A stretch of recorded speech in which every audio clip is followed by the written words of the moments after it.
As we are talking about soul ties, especially those ungodly soul ties that are created in sexuality between two people or more people, we have to give a kind of definition of what is sex. Some people feel very uncomfortable about it.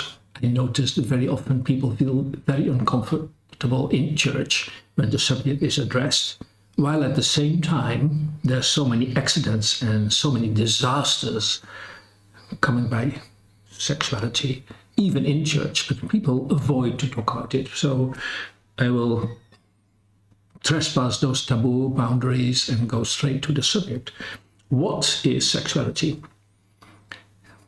Sometimes even my translators have a problem properly translating what I mean. So when we talk about sex, our thought is about intercourse, husband and wife, and there's a word, the word penetration. The man enters the woman. And we think that is actually sex, and everything outside that penetration is not sex. That's a very wrong definition. You know, sometimes young people come to me, they want to get married, and she's already pregnant. And then they tell me, yes, Pastor, it was like an accident. We didn't want to have sex, but suddenly we had no clothes on. And then I answer, well, you probably already had 3 hours of sex before you lost control and had no clothes on. What is sex? Sex is any action that produces sexual arousal. I mean, I've been married for 33 years. I am not a child. So I know what happens if two people kiss one another on the mouth. They press their bodies together, even standing with clothes on. I know what happens in the male body. You know, blood pressure goes up, you get an erection. I do not exactly know what a woman feels because I'm not a woman, but I know I will feel aroused. So if I press my body against a female body, holding her, rubbing her, holding her tight, a very tight hug, kissing on the mouth, what is happening to me? And that is sex. I'm having sexual arousal, and that is already called sex by my definition. Any action that causes sexual stimulation, sexual arousal, is a sexual act. So things like hands under the clothes, touching the breast of the woman, touching her private part, a woman touching your private part, those kind of things. Oral sex, some people think that's not even sex when there's oral sex. When you do something with your tongue or with your mouth, okay. Every action that produces sexual excitement, sexual arousal, is an act of sex. And the actual penetration is just a culmination of all of that. Then there's the orgasm on the side of the man, and he thinks that that's it. No, it started long before. So we are talking about demons. Well, let's first talk about the unclean spirits. The unclean spirits. So surely, as soon as you start as a man touching a woman, or as a woman touching a man in such a way that there's all kind of arousal, all kind of feelings, even if you refrain for sharing the bed, unclean spirits are there. You feel lust coming on. And so it's unclean spirits because it's outside marriage. And it's deliberately. I mean, it's not that you go to a beach and see a beautiful woman and feel a bit excitement, but this is, you're looking for this. You're touching one another because you want to, and you want to have that excitement. So that's already a sexual act. And surely at that moment, unclean spirits start entering your life, and the soul tie starts developing. And the further you go, like hands under the clothes, touching private parts, the worse it gets. The worse it gets. And so for people experimenting with this and thinking that as a teenager you can do this and it has no consequences because you can't get pregnant, and that is not sex. It is. So unclean spirits and the other spirits involved, like the contamination with occult spirits from that other person, that spirits, if that woman happens to have an abortion, the spirits of death and the punishment of death is already invading your life when you start causing sexual arousal. I think it's very important that we define sexuality in a proper way, and that when you're young or old and you are widowed or free and you start seeing someone, you start dating someone, that you realize there's a moment you engage in sex. Just having a cup of coffee, looking in the eyes of the other person, making a joke, laughing, trying to find common grounds, that is not sex. But as soon as you start touching one another at places that you don't want a stranger to touch, things are happening and you're engaging in sex. You'll find that once you have been kissing and touching and you have a split up, that it's already very painful because there is already a soul tie. You'll find that when the relationship breaks, even if you never had intercourse, you already feel that and you feel how strong a soul tie can be. So please be careful, be moderate. Do not produce sexual excitement during the time of engagement. And so I don't want to be a purist, like, oh, this is forbidden, that is forbidden, that is not forbidden. But the way you touch one another should suit the situation of process that you're in. Of course, when you already made a commitment and you are engaged and you already planned a wedding date, it might be quite okay to kiss each other on the mouth, which you should not do before that time. So it's not about introducing new laws, it's just showing how things work. So we have to talk now a bit about involuntary sex. Involuntary sex. So we can use the word rape. Today, most modern governments have new laws that tell us that even within the marriage, you can rape your partner if you force her to have sex against her will. That's already called rape. Of course, those things can happen to young people that are in love with one another, that one demands, the other one doesn't want, and you force yourself upon the lady. Sometimes it's the other way around, and the woman wants something that the man, in fact, doesn't want yet. He's not ready for it. Of course, there are involuntary actions that come under the name of incest. So older brothers, stepbrothers, touching their younger sisters and stepsisters. So those things happen, we call that incest. But anyway, we're talking about involuntary sex in which one of the partners is totally involuntary, wants to escape, but is in some way restrained by some kind of violent action and is raped. What happens to that person? Well, there's not a soul tie that consists of love and affection. There might be a kind of soul tie of fear. There's surely a spirit of fear coming upon the victim. And surely unclean spirits from that person are coming over the victim. So if a man touches a woman involuntarily, he brings unclean spirits over her if they don't have a relationship and she doesn't want this. So we have plenty of examples. Well, I will give you an example. There was this woman, she's in her 40s, and so it's situated in Africa, where people are pretty poor. So she shared one mattress with her brother because they just have little space.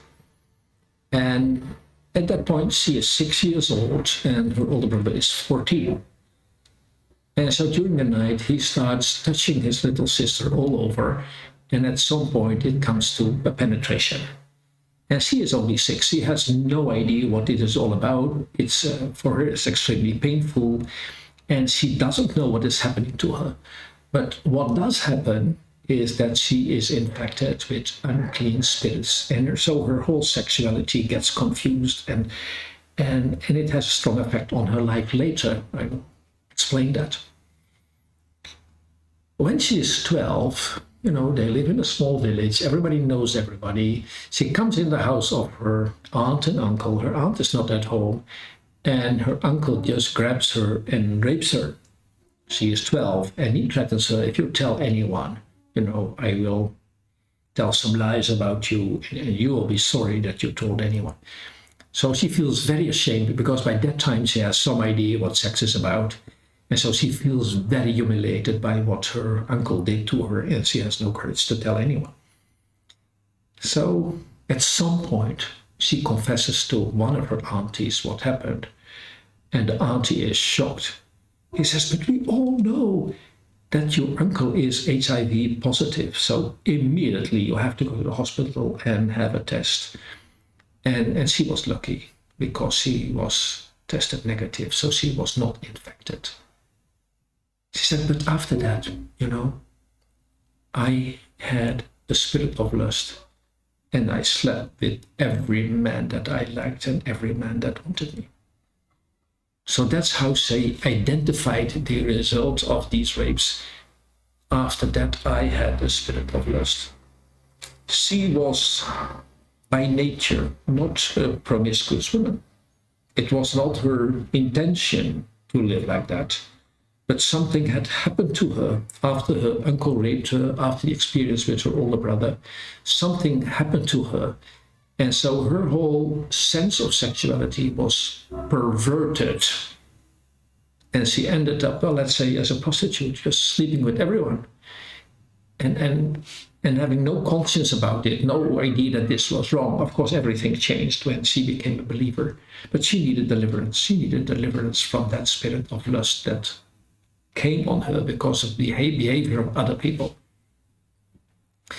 I have another example of this. I just explained to you what is sexuality and what is not. And so when I was teaching this, after the meeting, a woman came to me and she said, well, I always believed that I was not abused. But you opened my eyes. I have been abused for most of my life. She said, my mother died when I was a child, maybe 8 years old. And so my father would ask me to masturbate him. So I had to touch his penis, rub it until he ejaculated. Sorry for the words, but I have to explain it. And so even later, when in church sexuality was dealt with, I thought, well, I've never been abused. I just used my hand to touch my father, that was it. And that continued for many, many years. The time I met her, she was already 40. She never got married because a spirit, an unclean spirit that was on her, in her case, it prevented her from getting married. Don't know exactly how that works, but mostly the effect of unclean spirits on a man or a woman has the result that that the sexuality is affected. Whether there is too much sexuality, so it's like a spirit of lust, or there is a kind of frigidity that I don't want sexuality, or I don't want a man, or even from the side of men, they don't find that woman attractive because there's something on her that's weird. She said, my father forced me to do that for many, many years. And I always had the opinion I was not abused. Suddenly I realized that. So when I started ministering, those unclean spirits left her. But before they left, they show an expression on her face an expression of fear. They never had expected this white guy from Holland to discover their secret. They thought they could stay with this woman and have a claim on her as long as she lived, and so she would never get married, never have a husband, because she was at the dominion of this unclean spirit. And the moment someone brought light in the situation and explained that she was abused, that's in fact, she was not raped in that way, but she was sexually abused, and that unclean spirit had to leave. The spirits were surprised and shocked that they had to leave. They left. She was a different person after that. So very often in the family, incest, brothers and sisters, stepbrothers, stepsisters, they play doctor on one another. And I'm not now talking about the children of the age of 5 that boys have never seen a naked girl, girls have never seen a naked boy, or those kind of, that very childish interest in the other sex. That's not what I mean. But when a more adult person, a person that's, 14, touching a younger sister, rubbing her, feeling, that brings a lot of unclean spirits and spirits of perversion that can have deep effects on the life of a woman or a man later. Now it's more like, okay, what is the effect on women? So I also want to talk about the effect on men. So a man came in our ministry and he was very nervous.